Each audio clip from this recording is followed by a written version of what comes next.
Alors bonjour à tous, nous sommes Chloé Bourneau et Valérie Alezra. On va vous présenter le projet qui a été financé par un appel à projet Jeux Sérieux et aussi un CIP qui concerne les flashcards numériques pour la chimie organique.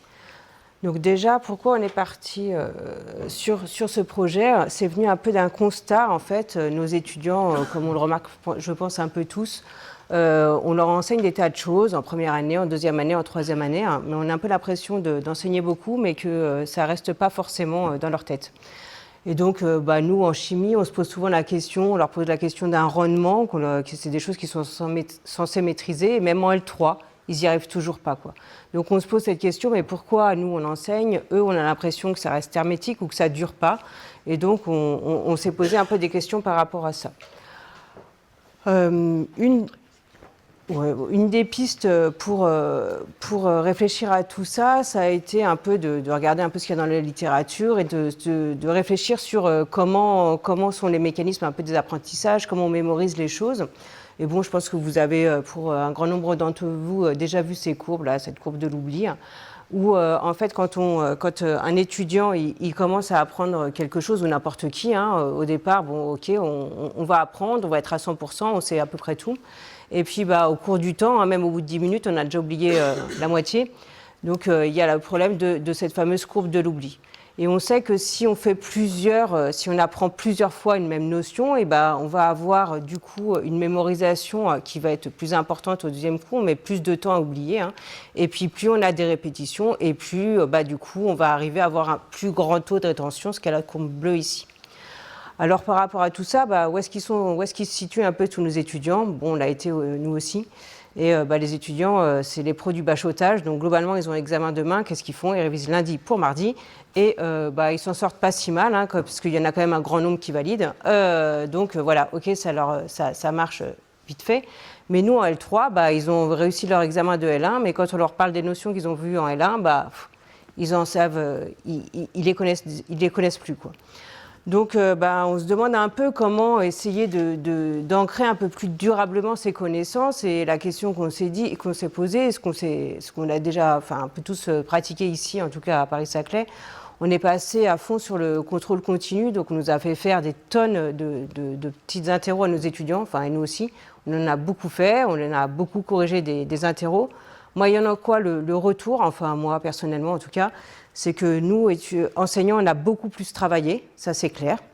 Mais par contre, on n'a pas forcément l'impression que d'un point de vue durabilité des apprentissages, ça fonctionne vraiment bien.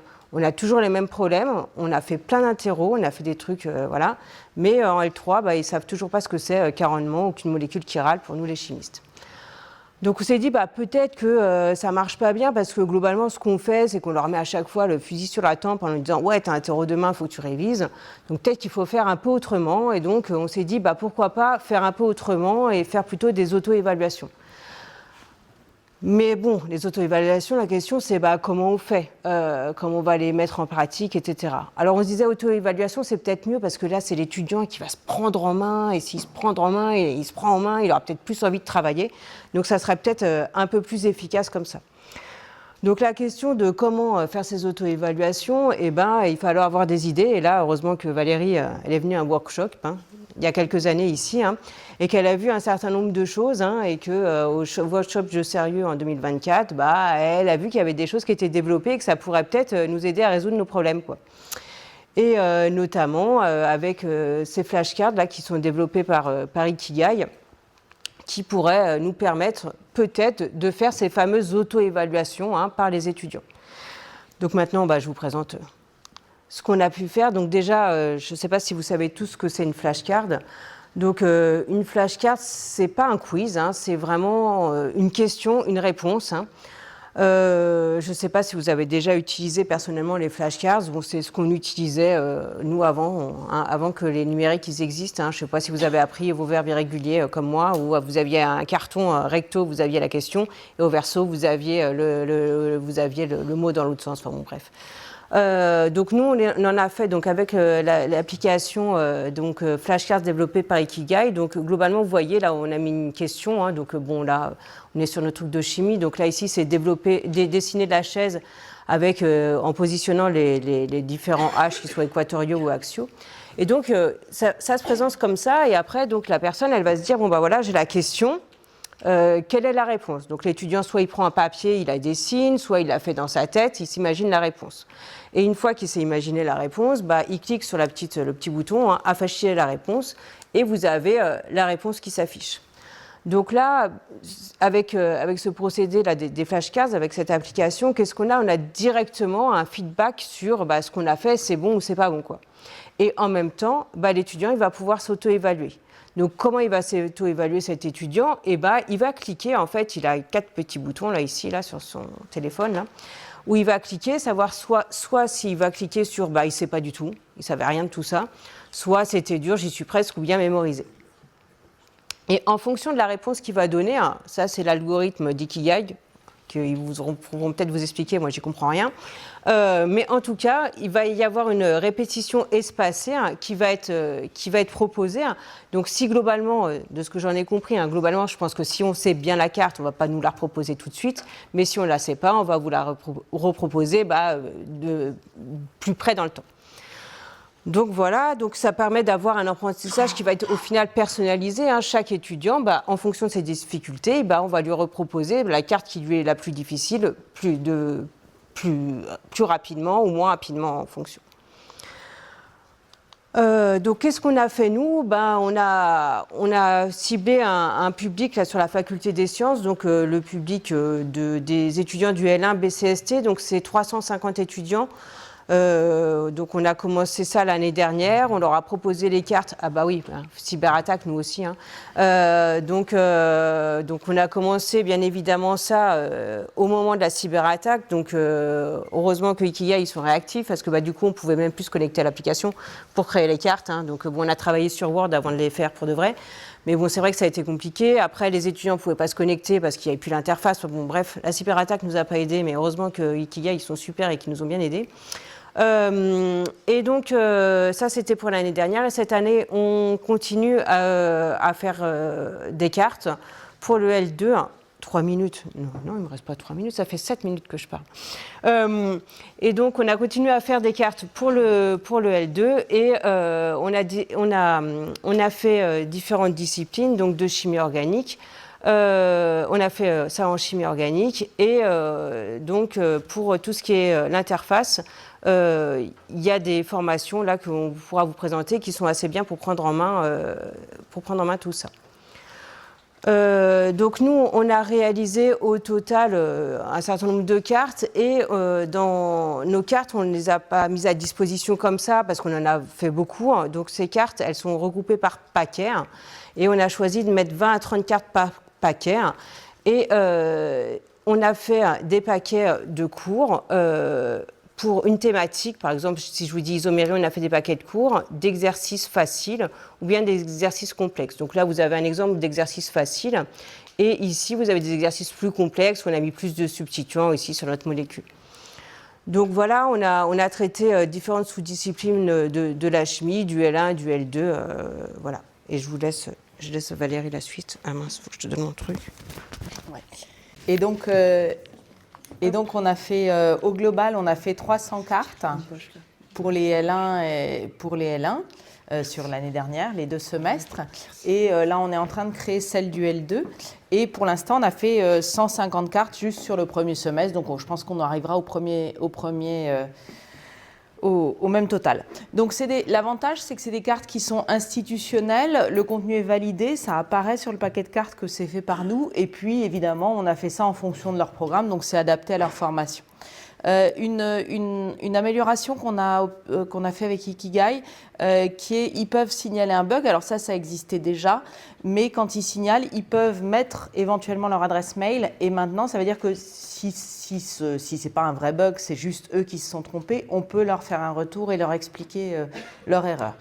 Alors, il y a une autre possibilité qu'on trouve intéressante, qui est la possibilité de faire des cartes réversibles. Alors, ça s'adapte particulièrement bien à la nomenclature, c'est-à-dire que soit on vous pose la question en vous donnant le dessin de la molécule, soit on vous pose la question en vous donnant le nom.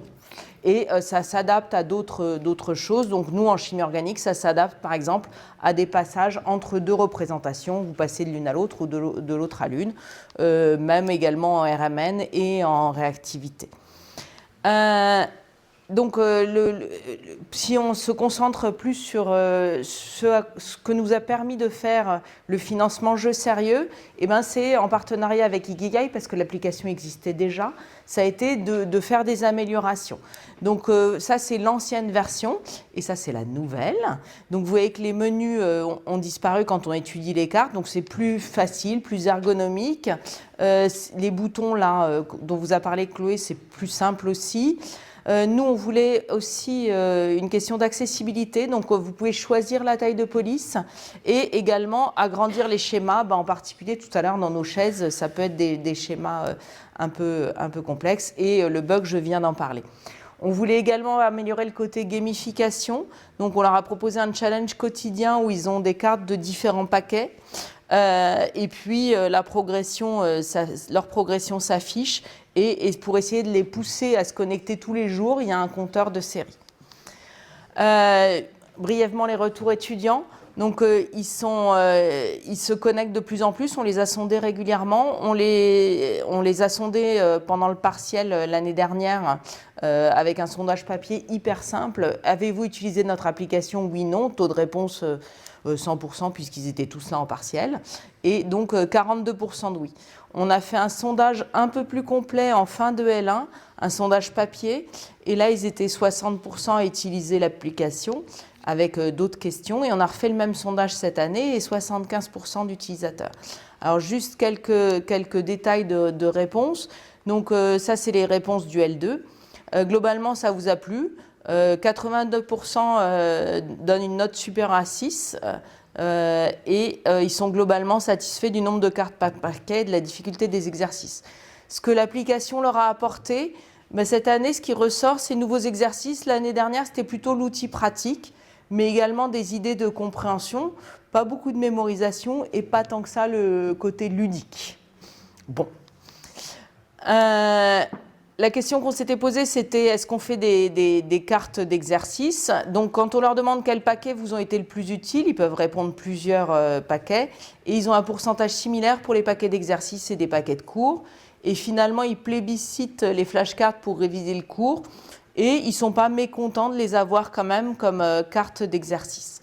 Par contre, là où on est un peu moins bon, c'est utilisez-vous ça comme un outil d'apprentissage régulier? Oui, seulement à 37%, mais on est en hausse. Et avant les évaluations, voilà, ça bachote un peu toujours. En conclusion, donc au total, on a créé 450 cartes et les étudiants l'utilisent de plus en plus, et quelques-uns de façon régulière. On aimerait améliorer ce côté-là. Est-ce qu'il faut qu'on communique plus? Est-ce qu'il faut qu'on améliore la gamification? On envisage une version papier en TD. Les questions qu'on se pose, c'est est-ce qu'on lutte vraiment contre le bachotage, vu nos résultats? Est-ce que finalement, ce n'est pas les étudiants les meilleurs qui l'utilisent, et du coup, est-ce qu'on creuse les écarts? On ne sait pas ça. Bon, comme l'année dernière, on a eu le piratage, on n'a pas de données de connexion, mais on aimerait bien les avoir pour avoir accès à une étude plus approfondie de leur utilisation. Et maintenant, on essaye de développer, grâce au CEP dont vous a parlé Romuald, de répondre à la question est-ce qu'il est plus profitable d'utiliser des flashcards pour des habiletés simples ou complexes? En gros, des flashcards de cours ou d'exercices. Donc, on remercie évidemment Ikigai, la DIP et l'Université Paris-Saclay pour les CIP et les sous.